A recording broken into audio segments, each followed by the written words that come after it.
Nós vamos dar sequência àquilo que tem sido o tema das nossas últimas semanas, estudando um pouco sobre a nossa visão, aquilo que a Iba Viva quer ser, aquilo que é necessário fazermos para chegarmos onde queremos chegar como comunidade cristã, como ajuntamento de pessoas remidas no sangue de Jesus Cristo e que de alguma forma se entendem neste mundo por um projeto maior que as suas próprias vidas. É um projeto de Deus, é algo que Ele fez na história, que nos trouxe até aqui, que por alguma razão misteriosa, fora do nosso controle, desconhecida por nós, fez com que a nossa vida se cruzasse nesse ponto. Nos deu vocês, nos deu uns aos outros, como família, como membros de um mesmo corpo, e por sermos membros de um mesmo corpo, uma família que se dá o nome de Iba Viva. Essa comunidade, então, tem um projeto, essa comunidade tem um sonho. E todo esse sonho, todo projeto, toda visão, toda missão de uma igreja cristã, uma igreja de Cristo, como parte do corpo maior de Cristo, ela tem que ser fundamentada naquilo que a palavra de Deus revela para nós. Então todo o nosso projeto como igreja tem que ser fundamentado na Escritura, tem que ser fundamentado naquilo que nós entendemos por ser uma revelação do Senhor para nós. E com base nisso, de acordo com a nossa realidade, de acordo com as necessidades do nosso contexto, de acordo com o conselho de pessoas que trabalham no corpo de Cristo na Iba Viva, para pensarmos juntos a nossa visão, a nossa missão, os nossos valores, que periodicamente se reúne para avaliar os caminhos e descaminhos, erros e acertos nossos como comunidade, o que precisamos melhorar, o que estamos bem e podemos fortalecer, como podemos preparar as pessoas da nossa comunidade para o serviço do ministério, enfim. A partir de tudo isso, a gente gosta de resumir a nossa visão da seguinte forma: uma cidade transformada por Cristo através de uma igreja acolhedora que desenvolve cura social e renovação cultural, formando autênticos discípulos de Cristo transformados por meio do Evangelho. Então esse tem sido o nosso propósito, a nossa visão como igreja. E eu quero falar sobre uma parte, então, daquilo que a gente acha uma necessidade para a Iba Viva a partir do nosso próximo ano, que na verdade é imediatamente, é pensarmos um pouco sobre a nossa necessidade como corpo de Cristo de engajamento. E eu gostaria de refletir sobre isso, unidos pela causa do Evangelho. Eu até pensei em chegar para vocês e dar uma continuidade daquilo que foi a pregação do Juan, porque ele usou o texto de Efésios capítulo 4, onde ele trabalhou com diversas virtudes que fazem com que o corpo de Cristo se mantenha unido, onde o cuidado mútuo seja uma realidade para nós. A grande ênfase que a gente vai resumir no amor uns pelos outros, né? Esse cuidado, essa atividade pastoral como um corpo que se cuida. E porque se ama, se pastoreia mutuamente. Eu poderia continuar nesse texto e entrar no assunto dos dons espirituais, que é o meio pelo qual o corpo de Cristo é edificado. E a sequência do texto de Efésios 4 nos daria isso tudo. Mas eu fiquei refletindo um pouco, e até estava conversando com o Léo agora de manhã, eu não sei se para nós está tão claro, e se a gente já sabe, se isso de fato é o que nos move, sobre o que é de fato o Evangelho para nós. O que realmente é o Evangelho para a nossa vida. E eu não digo em termos conceituais, eu digo em termos práticos. O que o Evangelho transforma na nossa vida? O que ele é para nós? Então, pensando nisso, é que eu quero trazer essa provocação. O Evangelho é uma causa. E nós, como igreja, estamos ou devemos ser e lutar para sermos sempre unidos por essa causa, pela causa do Evangelho. Eu gosto, e eu quero ler apenas 3 textos inicialmente do apóstolo Paulo, onde ele fala um pouco sobre esse Evangelho.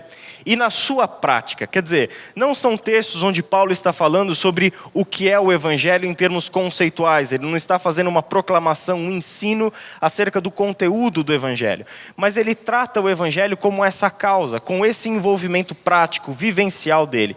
Uma delas eu encontro lá em Filipenses capítulo 4, 2 e 3, onde o texto diz o seguinte: O que eu rogo a Evódia e também a Sintique, sugestão para mães que estão grávidas de meninas, 2 nomes aí, fica sugerido, nome bíblico, você não pode falar nada, Evódia e Sintique.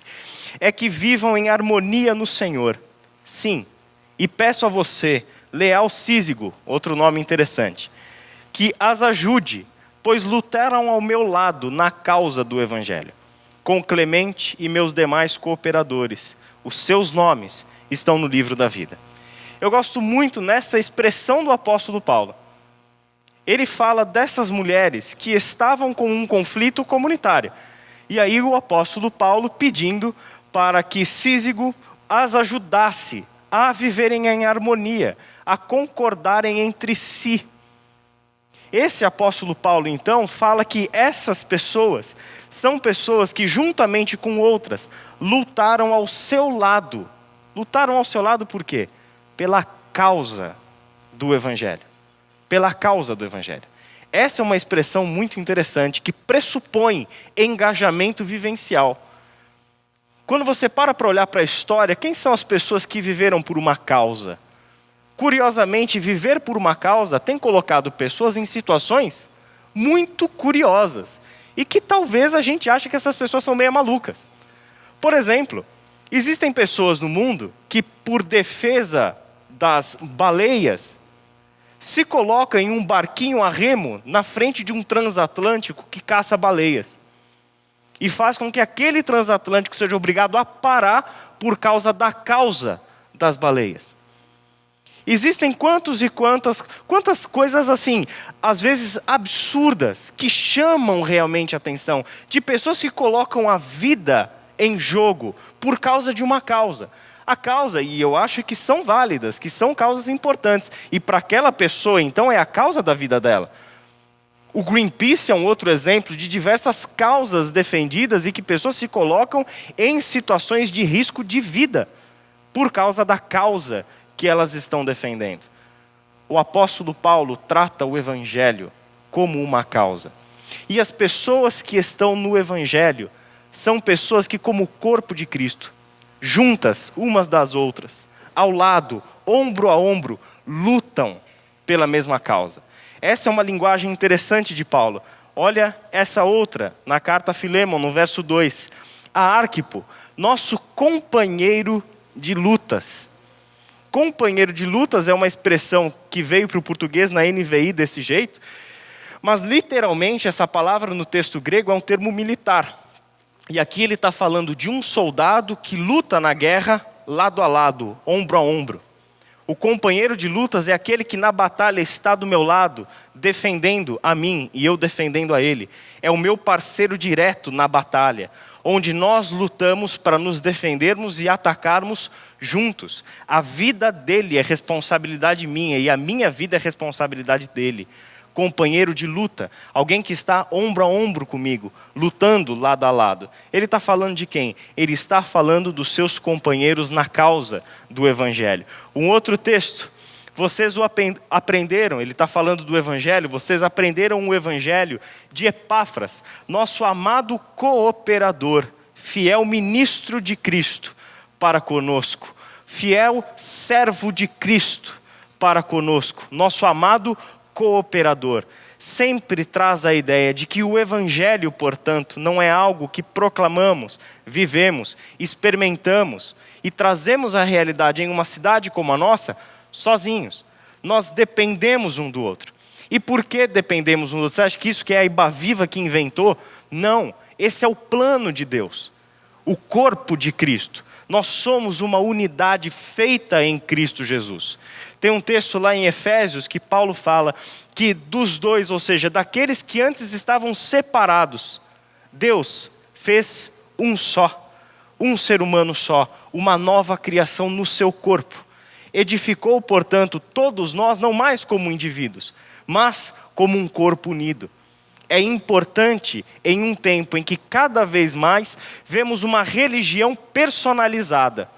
Queremos que as religiões ou que as nossas expressões de fé sejam cada vez mais adequadas aos meus interesses pessoais.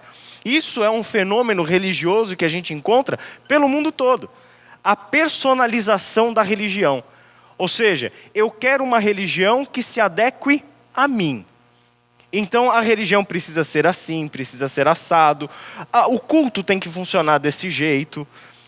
O pastor tem que pregar com essas características. Ou seja, o estacionamento tem que funcionar perfeitamente. Os flanelinhas têm que passar não sei o que lá no vidro do meu carro. Você está entendendo? Religião personalizada. Cada um, então, se não está bom aqui, o que eu faço? Essa daqui não atende os meus interesses. Então, eu procuro outra igreja, tem outras em Vinhedo, então a gente vai para outra. Por quê? Porque essa aqui não está atendendo os meus interesses. Não está do jeito que eu quero. Essa é uma visão complicada sobre o Evangelho.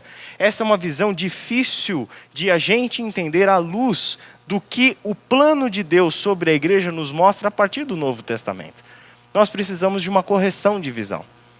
E eu acho que essa correção de visão começa com a seguinte pergunta: o Evangelho, para você, é uma bênção pessoal ou uma causa pela qual você entrega a sua vida? O que é o Evangelho para você? É uma bênção pessoal? É algo que Deus deu para você, usar do jeito que você quer? É a salvação para a sua alma e um dia a gente vai se encontrar no céu? O Evangelho é essa zona de conforto, onde você está seguro, onde você está segura, onde você está salvo, você está perdoada, você está livre dos seus pecados, onde tudo é bênção, onde a gente pode sair pedindo para Deus tudo que a gente quer para a vida e Ele tem que dar para a gente, porque esse é compromisso dele com a gente. O que é o Evangelho? É uma bênção de Deus para mim, é uma bênção pessoal, ou o Evangelho é uma causa pela qual a gente dá a nossa vida? Essa é uma pergunta central para a nossa fé como comunidade cristã. É uma pergunta que começa para nós como indivíduos, mas ela tem que ser respondida na coletividade. Porque muito do que vamos viver como igreja é consequência de uma das duas visões sobre o Evangelho. Ou o Evangelho é para nós uma bênção pessoal, ou o Evangelho é uma causa pela qual eu entrego a minha vida. Do jeito que Paulo tratou o Evangelho. O Evangelho é uma causa. Nós, irmãos, somos o quê? Somos combatentes, lado a lado. Estamos vivendo juntos pela causa do Evangelho. Todos nós queremos levar adiante esse plano eterno de Deus, realizado em Cristo Jesus, que o Novo Testamento chama de boa notícia, de Evangelho. Nós estamos aqui para isso. E qual é a nossa responsabilidade? Qual é a causa que Ele nos deu? A gente teria diversos textos do Novo Testamento para trabalhar esse assunto, mas eu selecionei esse, que é a segunda carta de Paulo aos Coríntios, capítulo 5, 18 e 19, onde ele diz: tudo isso provém de Deus, que nos reconciliou consigo mesmo por meio de Cristo, e nos deu o ministério da reconciliação. Ou seja, que Deus em Cristo estava reconciliando consigo o mundo, não levando em conta os pecados dos homens, e nos confiou a mensagem da reconciliação. Essa é a nossa causa. Esse texto fala que aquilo que Deus está fazendo na história é uma obra de reconciliação. Esse texto e outros lugares das cartas de Paulo onde ele fala sobre a reconciliação, sempre a reconciliação tem um peso central no seu argumento sobre o Evangelho. É dizer que aquilo que o pecado foi separando, em Cristo Deus está unindo. Aquilo que o pecado foi separando e trazendo a situação de morte, Deus, em Cristo Jesus, não estava levando em conta os pecados dos homens. E nos enviou Cristo Jesus para que por meio do seu sacrifício, nós fôssemos reconciliados com Ele. O que é a igreja? Em primeiro lugar, a igreja é o ajuntamento de pessoas reconciliadas com Deus por meio de Cristo Jesus. E em segundo lugar, o que é a igreja? A igreja é aquela que dá sequência àquilo que Jesus fez. Se Jesus é o agente maior da reconciliação, por causa do seu sacrifício é que a reconciliação se tornou uma possibilidade, porque esse era o plano de Deus. A igreja então dá sequência ao ministério de Jesus e se torna a agente de reconciliação no mundo. E essa reconciliação que é dada para nós como causa, que é dada para nós como missão, Essa reconciliação vem em duas palavras de Paulo que nos coloca na prática. Primeiro, ele fala que ele nos deu o ministério da reconciliação. A palavra ministério é diaconia. Ele nos deu o serviço da reconciliação. E diaconia é a nossa visão como cristãos e como cristãs de quem nós somos. Servimos a este mundo. Estamos neste mundo para servir este mundo e não para sermos servidos. Porque a mesma mensagem que Paulo coloca aqui, em termos de reconciliação, ministério da reconciliação, é a mesma palavra que Jesus utiliza para definir o seu ministério, em Marcos 10:45, onde ele diz o seguinte: porque nem mesmo o Filho do Homem veio para ser servido, mas para servir e dar a sua vida em resgate por muitos. Esse Filho do Homem que é Jesus, que não veio a este mundo para ser servido, mas para servir, para ser um diácono, para ser um servo e dar a sua vida em resgate por muitos. É a mesma palavra que agora define a nossa missão, a nossa identidade.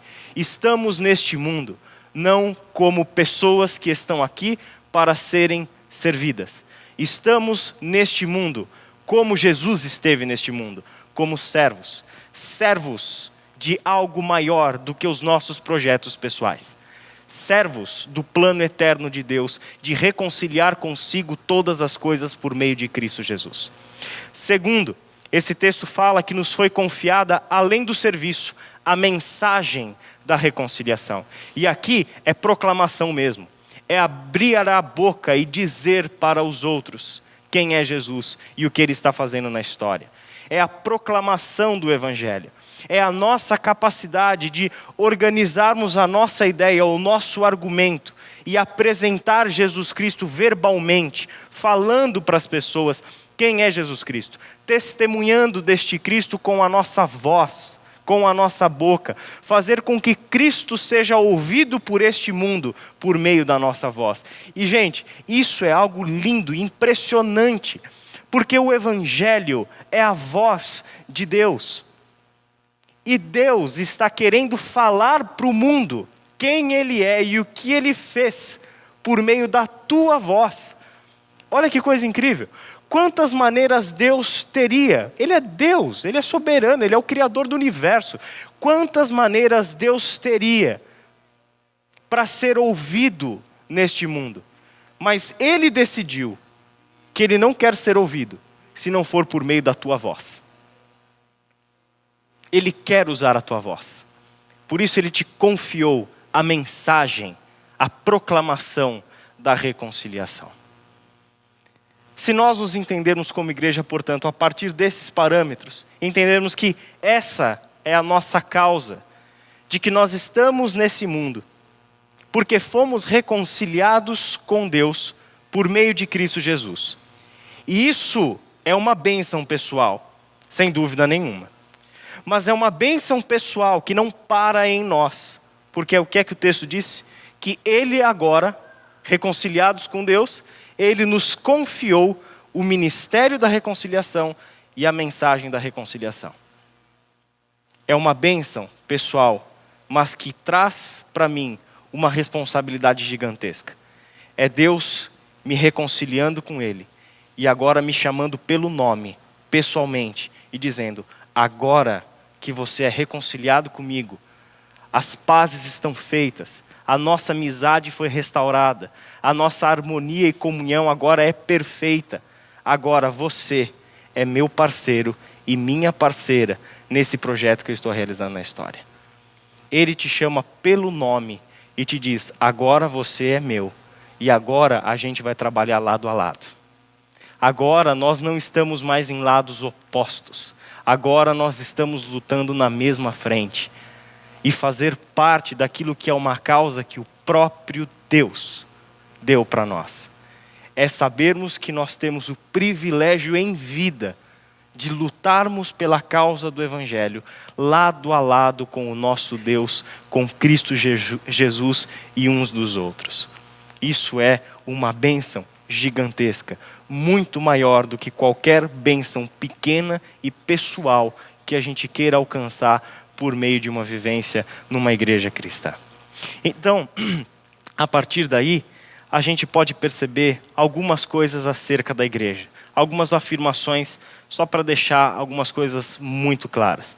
Em primeiro lugar, a igreja é o corpo de Cristo, onde todos atuam juntos e dependem uns dos outros. A igreja é o corpo de Cristo, onde todos atuam juntos e dependem uns dos outros. Talvez você pode olhar para esse texto que eu coloquei aí com base nesse argumento de Paulo em Efésios, e aí você dizer assim: mas a minha experiência com a igreja não foi essa. Mas o que eu já vi acontecer nas igrejas não é isso. Realmente, como igreja, às vezes a gente falha. Às vezes a gente erra. Mas tem uma característica importante na igreja que a gente tem a considerar. Se nós acertamos, acertamos juntos. Se nós erramos juntos. Porque a igreja é composta por todos nós. E se às vezes as pessoas falharam com a gente, a igreja trabalha sob a lógica do Espírito Santo. E o fruto do Espírito não é amor. Fruto do Espírito, por exemplo, não é longanimidade. O que isso significa? A paciência contínua. Erraram comigo, mas eu não vou desistir. Falharam comigo, aquela igreja falhou comigo, a minha experiência comunitária não foi boa. Pode ter acontecido isso mesmo, e pode ser que esteja acontecendo com você aqui na Embaviva. Mas uma coisa é importante você saber, que nós estamos juntos nessa. E que se nós erramos, a gente não quer continuar errando. Errar não é um valor para nós, mas somos seres humanos e falhamos, por N motivos podemos falhar. Mas eu preciso entender que o que mantém esse corpo unido e que nos ajuda a corrigir os nossos erros e melhorar sempre é esse Espírito Santo que atua no nosso meio, que dá vida a esse corpo de Cristo. Portanto, as nossas falhas e as nossas experiências negativas não podem determinar a nossa visão sobre o que é a igreja. É aquilo que nós podemos construir juntos que tem que determinar a nossa visão sobre a igreja. Porque a igreja não é do André, do Juan, do Renan, do Patrick, do Luiz Riscado, do Anselmo. Não é nossa. A igreja pertence a Jesus Cristo. Quem somos nós? Nós somos cooperadores dele. Nós somos aqueles que estamos lutando lado a lado, na mesma causa, na mesma frente. E ocasionalmente, sim, a gente vai errar. Mas esse não é o nosso ideal, a gente quer acertar. E para acertar, o que a gente precisa? Nós precisamos uns dos outros. Nós precisamos do amor contínuo, o amor que é o elo perfeito. Nós precisamos do perdão contínuo. Nós precisamos sempre investirmos uns nos outros. E não achar que nós estamos aqui para sermos servidos pelos outros, mas para servir. Pega o exemplo de Jesus. Quem foi que ele serviu? Foram as pessoas que sempre fizeram tudo certo para ele? Não. Quem é que ele serviu? Por quem é que ele deu a vida na cruz do Calvário? Ele deu por você e por mim, pecadores. E quando ainda éramos inimigos dele, ele deu a nossa vida nesse momento na nossa história. Ele entregou a sua vida não pelos seus amigos ou pelas pessoas que faziam tudo certo para ele, de forma alguma. Ele entregou a sua vida por aqueles que o traíram. Esse é Jesus, esse é o exemplo para nós. Então, a partir daí, precisamos entender essa igreja como uma unidade, onde nós atuamos juntos e nós dependemos uns dos outros. A igreja é o próprio Cristo que está em missão no mundo. É por isso que a imagem linda de Paulo para a igreja é corpo de Cristo. Ela é o seu corpo, é por meio da igreja que Cristo pisa o chão deste mundo. É por meio da igreja que Cristo se movimenta na história. É por meio da igreja que Cristo fala a este mundo. É por meio da igreja que Cristo acolhe desamparados. É por meio da igreja que Jesus Cristo está nesse mundo abraçando aqueles que estão cansados, aqueles que estão oprimidos, aqueles que estão sem casa e precisam encontrar a casa do Pai. É por meio da igreja, o seu corpo, que Cristo está na história, se movendo na história, atuando, falando, acolhendo, reconciliando todos e todas as coisas com o Pai. A igreja é o próprio Cristo que está em missão neste mundo. Algumas outras considerações que eu julgo importante. Essa é meio óbvia, mas vale a pena a gente sempre recapitular o óbvio. A igreja não é uma empresa, não é um empreendimento, não é mercado, não é casa de show, não é prestadora de serviços religiosos. Igreja não é nada disso. Nós não somos uma empresa, nós não somos uma casa de show, nós não somos um supermercado que vende produtos de fé e de religião. Não estamos aqui comercializando espiritualidade. Não estamos aqui dando show de religião, de espiritualidade e de fé. Não estamos fazendo isso, porque a igreja não é isso. Por isso mesmo é que a igreja desconhece a divisão entre protagonistas e espectadores. Num show tem protagonistas e espectadores. Em um concerto tem protagonistas e espectadores. Na igreja não. Todos nós somos protagonistas. O corpo de Cristo é um corpo só. Juntos trabalhamos. Na igreja não deve acontecer, portanto, aquela sensação de que eu venho aqui para ouvir uma mensagem, para ouvir um louvor. Eu venho aqui porque eu sou parte do corpo de Cristo. A igreja não deve ter aquela conotação fechada no domingo e no espaço físico, onde o meu momento de igreja é no domingo de manhã ou à noite, quando eu vou na Iba Viva, e aí eu ouço louvor, ouço a pregação, cumprimento algumas pessoas, às vezes, porque geralmente eu vou embora antes do acontece, nem cumprimento ninguém, né? E aí o que faz? Assim se resume a vida religiosa da pessoa. Isso é um problema muito grave, porque nós nos acostumamos com essa ideia, e essa ideia vem ao longo da história da igreja massacrando o nosso conceito sobre o que é o reino de Deus. A divisão entre o clero e os leigos, a divisão entre protagonistas e espectadores, isso não condiz com o evangelho de Cristo, e muito menos com o projeto de Deus para a igreja. Todos somos atuantes no corpo de Cristo, porque a igreja não se resume a um encontro semanal no domingo. A igreja somos nós, aonde quer que você esteja, ali está o corpo de Cristo.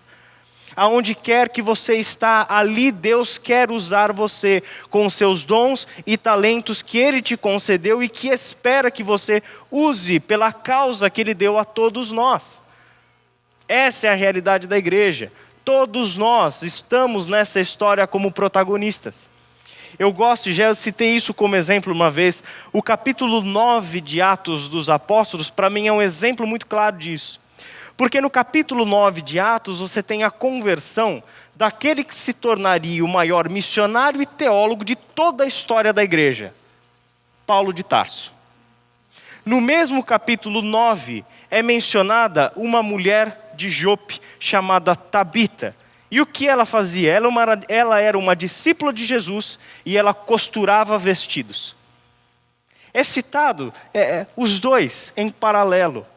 A importância de um apóstolo Paulo é a mesma importância de uma discípula chamada Tabita, que Deus usa no contexto em que Ele quer, da forma como Ele quer e dentro dos planos que Ele tem para a vida e para o contexto de cada uma dessas pessoas. Não existem aqueles mais importantes e menos importantes. Não existem aqueles que têm os papéis centrais e os papéis inferiores. No reino de Deus isso não existe. Essa é a lógica do nosso mundo, dos nossos contextos em que vivemos, mas não do reino de Deus. Na igreja as coisas invertem essa ordem. Na igreja não é a nossa posição social, não é o nosso nível educacional, acadêmico, nada disso é que determina a nossa função no corpo de Cristo. Quem determina a nossa função no corpo de Cristo é o próprio Senhor da igreja, que Ele nos concedeu dons para serem usados todos, juntos, em cooperação mútua, para a causa do Evangelho. Continuando e resumindo, Todos, portanto, são igualmente importantes, porque são testemunhas do Evangelho, que receberam dons do Espírito Santo para o cumprimento da missão de Cristo Jesus. Todos temos a mesma importância, todos temos o mesmo valor. Por quê? Não porque somos mais ricos, mais pobres, temos mais nível acadêmico, menos nível acadêmico, somos mais jovens, somos mais velhos. Não, a nossa importância não está aí. A importância está no Espírito Santo de Deus que vive em cada um de nós. É por isso que o grande apóstolo Paulo escreve para os coríntios dizendo o quê? Sabe quem eu sou? Eu sou um vaso de barro, no qual habita um tesouro enorme. Todos nós somos vasos de barro, e o que habita em nós é o que nos confere valor, é o Espírito Santo de Deus. A nossa importância no corpo de Cristo está neste Espírito que habita em nós e que nos concedeu dons, e que nos colocou, portanto, em uma experiência onde um depende do outro. O meu dom é necessário para você, e os seus dons são necessários para mim. Vocês não vivem sem o meu dom. E eu não vivo sem o dom de vocês. Eu não consigo lutar a causa do Evangelho somente com o meu dom. Eu preciso do seu dom para me desenvolver. Eu precisei de dons de tantas e tantas pessoas ao longo da minha história pessoal para chegar onde eu cheguei. Porque aonde eu cheguei é porque eu tenho a convicção de que eu tenho uma causa pela qual eu entreguei a minha vida. E continuo a entregar essa vida continuamente. Vamos ver isso de uma forma prática, um exemplo na vida de Jesus. Vocês fiquem tranquilos que não vai ter aquela de eu ler um texto só e ainda fazer uma pregação de 3 pontos em cima de um texto. Tá? Você sabe que esses dias, na semana passada, na verdade, eu estava no acampamento do Escape, os 2 professores do Crescer estavam lá comigo. E aí eu pedi, André, só restou você pode me ajudar e dar uma aula lá no Crescer? Aí o André falou, não, de forma alguma, eu não vou dar aula, eu vou pregar. Porque eu não sei dar aula. Então, na aula eu prego. E assim como Israel, quando prega, dá aula. Né? Então, é mais ou menos assim, o corpo de Cristo funciona dessa forma mesmo, e é bom que cada um sabe a sua função e como exercer a sua função. João capítulo 4, a partir do verso 27, você nem precisa abrir, só leia comigo essa passagem. Naquele momento, seus discípulos voltaram e ficaram surpresos ao encontrá-lo conversando com uma mulher. Mas ninguém perguntou, o que queres saber? Ou, por que estás conversando com ela? Então, deixando o seu cântaro, a mulher voltou à cidade e disse ao povo, venham ver o homem que me disse tudo o que tenho feito. Será que ele não é o Cristo? Então saíram da cidade e foram para onde Jesus estava. Até aqui por enquanto. Essa é uma passagem que é mais conhecida a parte anterior, que é a conversa de Jesus com a mulher samaritana. Para quem não lembra do contexto, é nessa conversa com a mulher samaritana que Jesus fala que o Pai procura adoradores que o adorem em espírito e em verdade. Talvez seja o texto mais conhecido do capítulo 4 de João. Mas essa conversa de Jesus com a mulher samaritana é interessante por diversos motivos. Primeiro, ele tem essa passagem por Samaria. E enquanto os seus discípulos vão até a cidade comprar comida, Jesus fica no poço, perto ali do poço. E diz o texto que isso é por volta do meio-dia, ou seja, um lugar extremamente quente, o poço fica fora, afastado da cidade, onde nenhum ser humano em sã consciência vai pegar água no poço uma hora dessa, porque o sol é escaldante. E você levar cântaros de água para dentro da cidade, numa caminhada debaixo de um sol escaldante, é super contraproducente, a gente não faria isso. Mas Jesus está lá e quem chega ali no poço, quem está ali tirando água do poço? Uma mulher. E aí Jesus puxa papo com aquela mulher. Ao puxar papo com a mulher acha estranho. Como é que você, um judeu, está conversando comigo, uma samaritana? Esses 2 povos não se davam nem um pouco bem. Tem a mesma raiz histórica, é quase que irmãos, mas por motivos que não vêm ao caso agora, se separaram e mantinham uma relação de ódio entre eles. Então a mulher, já por ser mulher, já era estranho. E por ser samaritana ainda, mais estranho ainda que um judeu abertamente lhe dirigisse a palavra. E aí Jesus começa aquela conversa esquisita com a mulher, onde cada um parece que está falando de uma coisa diferente. É uma conversa meio confusa mesmo. Mas o resumo dessa história toda é que Jesus vai apresentando para ela algo que ela desconhecia. Fala de uma água que quando ela bebesse ela não mais teria sede. Uma água que seria para ela uma fonte de vida a jorrar, a vida eterna. Ele começa a falar coisas que saciariam a sede plena daquela mulher. Ela não entende muito do que ele está falando, mas no final das contas ela percebe que Jesus tem algo de especial. Até que chega um momento da conversa, que é logo antes desse texto, onde Jesus chega para ela e diz: olha, eu sou o Messias, sou eu que estou conversando com você. Aquela mulher, então, sai de cena.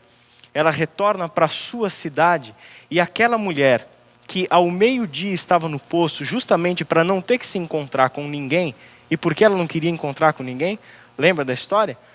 Era uma mulher que na conversa ali com Jesus se revela o quê? Ela já teve 5 maridos, e o marido atual dela não era marido dela. Era uma mulher que do ponto de vista social não era bem vista, ela tinha problemas morais. Mas Jesus chega e oferece para essa mulher a água da vida, a salvação, o perdão, o acolhimento no seu reino. Oferece para ela, dedica para ela uma conversa pessoal com o Messias, o enviado da parte de Deus. Então, o que essa mulher imediatamente faz? É a segunda parte aqui. Deixando o seu cântaro no seu cântaro, ela foi buscar água, mas nem a água importava mais. Ela deixa o seu cântaro ali, a mulher volta para a cidade e aquela vergonha que ela tinha simplesmente já não existe mais. Por quê? Porque aquilo que ela teve com Jesus se tornou para ela a causa do Evangelho. Já não importa mais a minha vergonha, o que eu vivi, o meu passado, os meus motivos para não fazer isso, já nada disso me importa.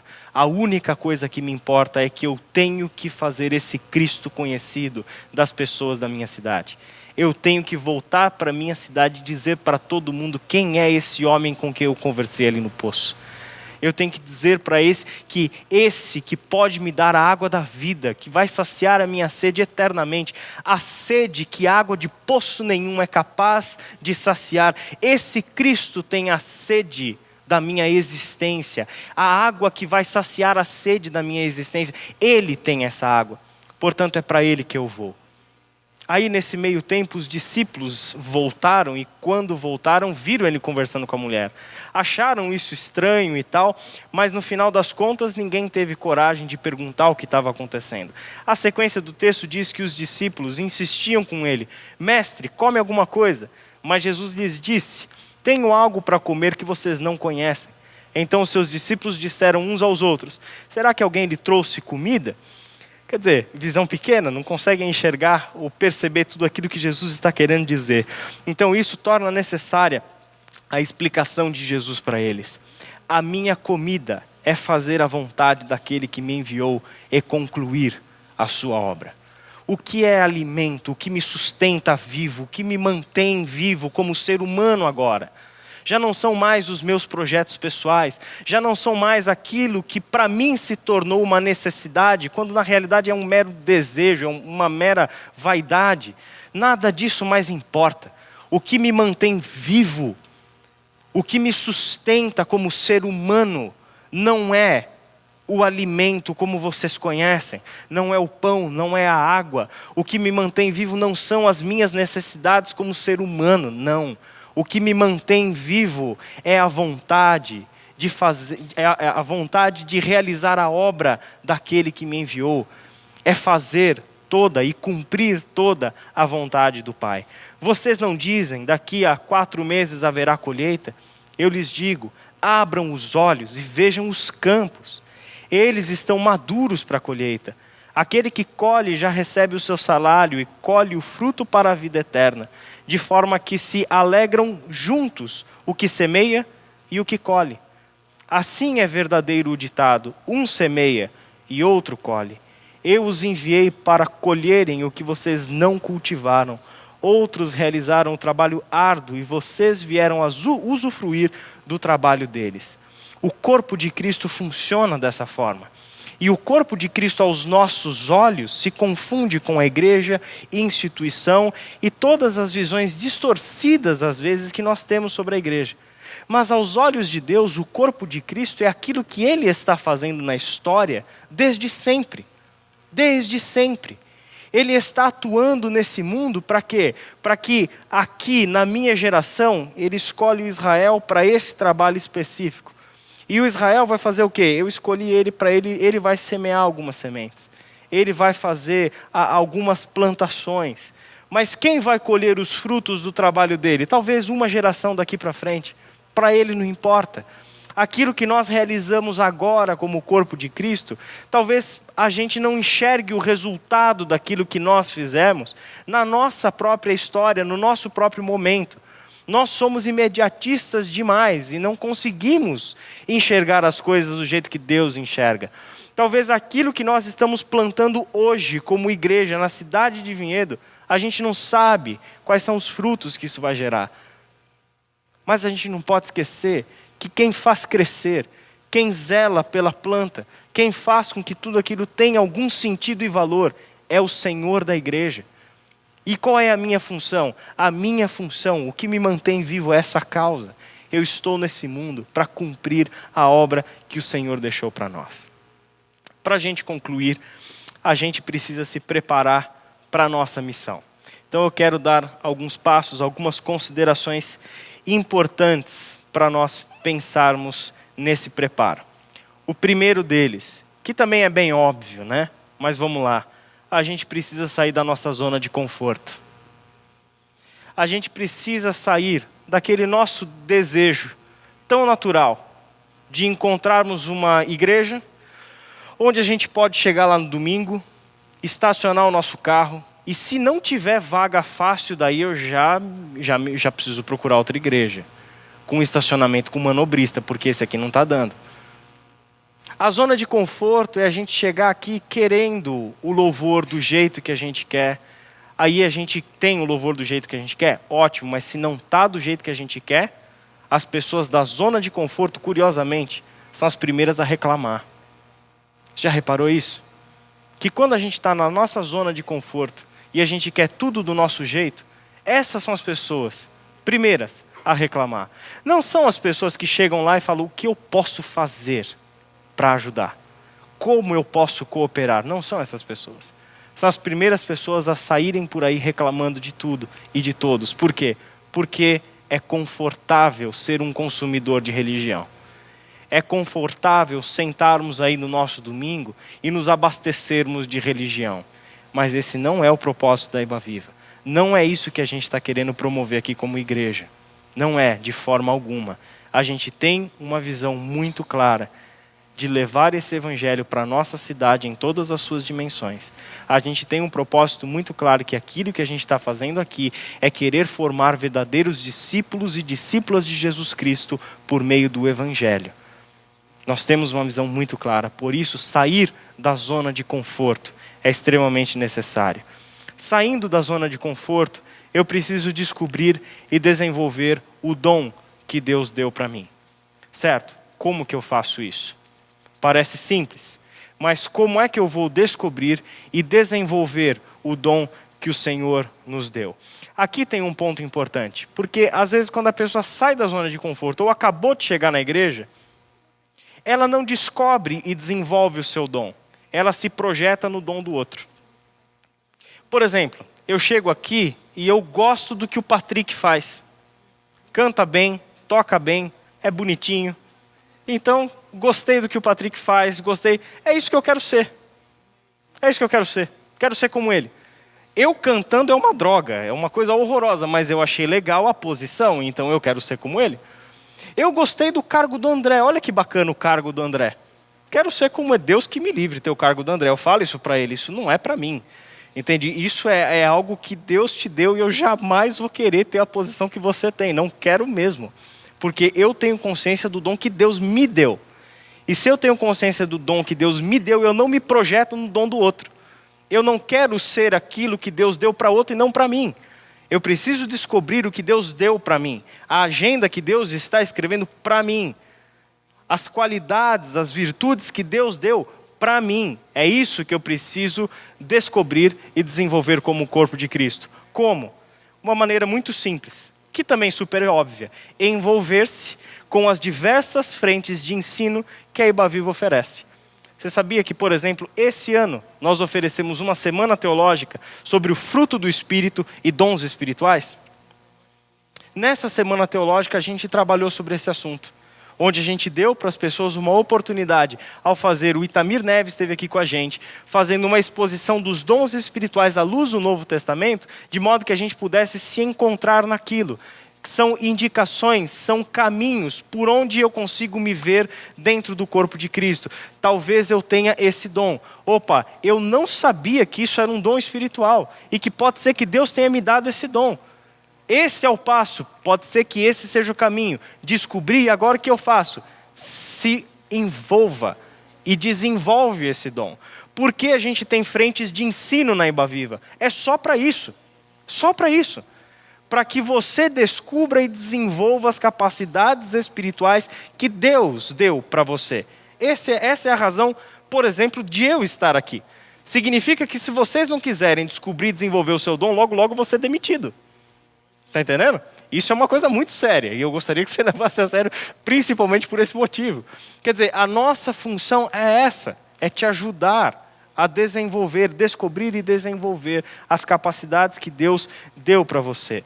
Por fim, entender de uma vez por todas que estudo bíblico e teologia não são coisas para supercrentes, para pastores, para missionários. Estudo bíblico e teologia é alimento para o corpo de Cristo e necessidade para cumprirmos nossa missão nesse mundo. A gente tem semana teológica, a gente tem o Crescer, com todas as turmas que se reúnem aqui no domingo de manhã às 9 horas. A gente tem um curso de extensão de teologia que funciona em parceria com uma faculdade lá de Arujá, a FLAM, que funciona aqui na segunda-feira. Esse curso está terminando, por exemplo, o seu primeiro ciclo de 1 ano e meio, onde a gente forma agora em novembro a primeira turma desse curso. A partir daí, e olha que coisa interessante, é que Deus nos deu aproximadamente 50 alunos nesse curso da FLAM, sem que nós tenhamos divulgado esse curso na cidade, por exemplo. 50 pessoas que praticamente todas elas da Ibaviva ou uma ou outra de fora que chegaram por causa da propaganda boca a boca. Chegaram e fizeram esse curso com a gente. Pergunta para qualquer uma dessas pessoas o que foi o curso na vida delas. Pergunta se foi bom ou se não foi bom. Pergunta se esse curso teve a motivação de encher a cabeça dela de conhecimento e de coisa que não serve para nada, que a gente não vai usar nunca no nosso dia a dia, ou se esse curso teve a função de ajudá-las a repensar a sua vida e a sua atuação no corpo de Cristo e no reino de Deus. Além desse curso, no ano que vem nós começaremos 4 novas turmas na FLAM ao longo do ano. A nossa ideia para 2018 é trazer uma pós-graduação em teologia e ministério para a Ibaviva. A gente quer formar pastores, pastoras, missionários, servos para servirem o reino de Deus em todos os sentidos, de acordo com o dom que Deus te deu.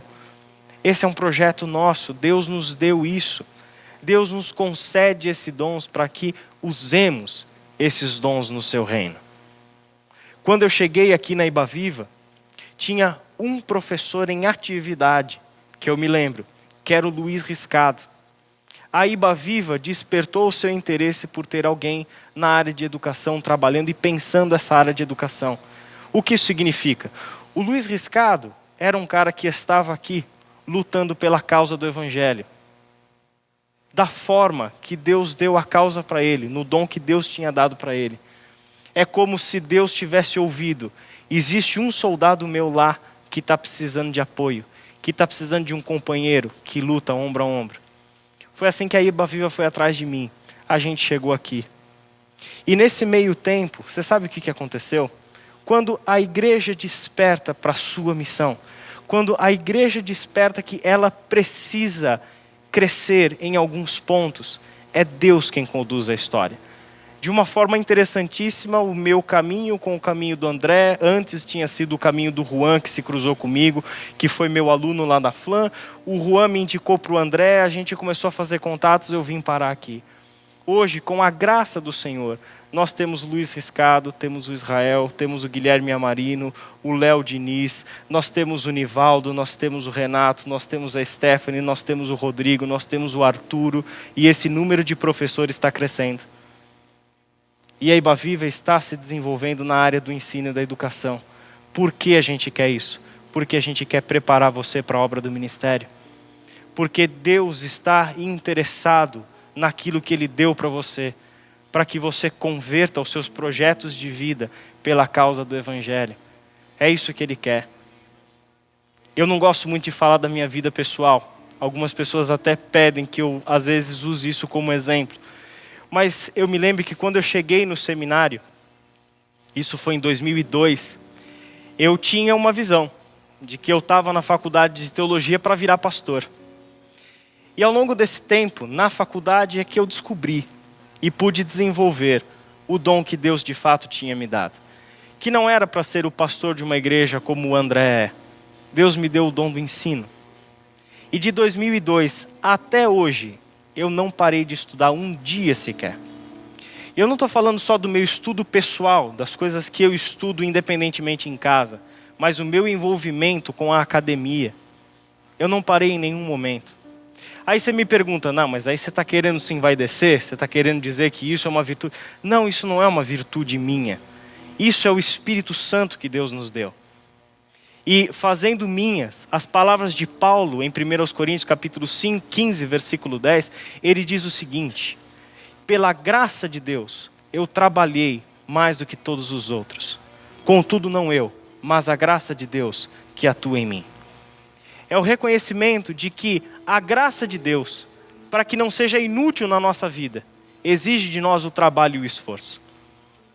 Quando compreendemos a graça de Deus, eu compreendo que eu não estou no corpo de Cristo para ser um mero espectador, porque isso não existe no corpo de Cristo. Eu estou no corpo de Cristo para ser um protagonista no projeto do próprio Deus. Eu estou no corpo de Cristo para ser um servo, uma serva, um diácono, uma diaconisa na obra do ministério, na obra da reconciliação. Esse é o projeto de Deus para cada um de nós, para cada um de nós. Só que isso traz comigo a necessidade de sair da minha zona de conforto e me preparar para isso. Se eu não me preparar para isso, se eu não me movimentar, se eu não deixar de esquentar o banco da igreja dominicalmente e querer me envolver com uma causa do Evangelho que é maior do que aquilo que acontece na Rua da Formiga 205, que é maior do que isso, se eu não me envolver, se eu não me engajar no reino de Deus, na causa do Evangelho, então eu nunca vou entender, ou eu demonstro que nunca de fato entendi o que é a graça de Deus para mim. E essa palavra de Paulo em 1 Coríntios 15, 10, ele diz algo muito importante. Na minha vida, a graça de Deus não foi inútil. Foi esse texto de Paulo que me deixou preocupado em 2002. Porque eu comecei a projetar uma vida de ministério onde eu achei que eu fazendo o meu curso, indo para a igreja, estava tudo certo. Era só isso que eu tinha para fazer. Mas aí eu pude perceber o seguinte: não, o projeto não é meu. A vida não é minha. A causa não é minha, é a causa do Evangelho. E só de pensar que dependendo do que eu fizesse, a graça de Deus poderia se transformar em algo inútil na minha vida, isso me tirou o sono. Daí o que eu fiz? Aí eu fiz um projeto com Deus. Deus, eu não tenho muito dinheiro. Não tinha mesmo. Mas aí eu falei para ele: se o Senhor me deu isso, então eu te prometo que eu estudo e o Senhor banca.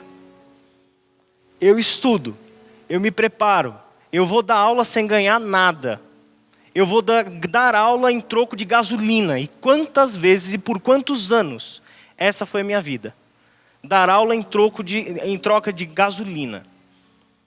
Eu prometo, Senhor, que eu te dou a minha vida. Mas eu preciso do Senhor. E o que me alimentou nesse projeto todo é que em todos os momentos, tudo aquilo que eu me propus a fazer, Ele deu condição para que eu fizesse. E mesmo trabalhando em troca de gasolina, Deus nunca deixou faltar nada para nós. Nunca. Porque o Evangelho não é uma bênção pessoal, é uma causa para a qual a gente entrega a nossa vida. Vamos orar? Pai querido, nós queremos te agradecer, porque teu é o reino, porque tu é a glória, porque ao Senhor pertence toda a honra, todo o domínio, todo o louvor. E tudo que somos, Pai, somos nas tuas mãos. Obrigado, Pai, porque o Senhor nos trouxe como parte deste grande projeto que o Senhor tem para cada um de nós. Obrigado, Senhor, porque o Senhor deu a cada um de nós uma causa pela qual vale a pena entregarmos a nossa vida. Nos ajuda, Senhor, a deixarmos de lutar pelas nossas próprias causas. Causas que não têm sentido nenhum e que não vão levar a lugar algum. E nos ajuda, Senhor, a nos engajarmos naquilo que é o teu reino, naquilo que é a tua causa. Nos ajuda, Senhor, para que como igreja, como corpo de Cristo, sejamos tudo aquilo que o Senhor planejou que fôssemos. Nos ajuda, Pai. Nos dê essa experiência soberana de dependermos do Senhor, de entregarmos a nossa vida nas tuas mãos, para termos experiências profundas com o Senhor, conduzindo a nossa história, dando sentido a tudo aquilo que fazemos, dando sentido a cada gota de suor que derramamos em prol da causa do teu evangelho. Nos ajuda, Senhor, a encararmos com a seriedade com que o Senhor encara o ministério e a proclamação da reconciliação em ti. Nos ajuda, Senhor, a sermos como de fato Cristo Jesus foi. Em nome de Jesus. Amém.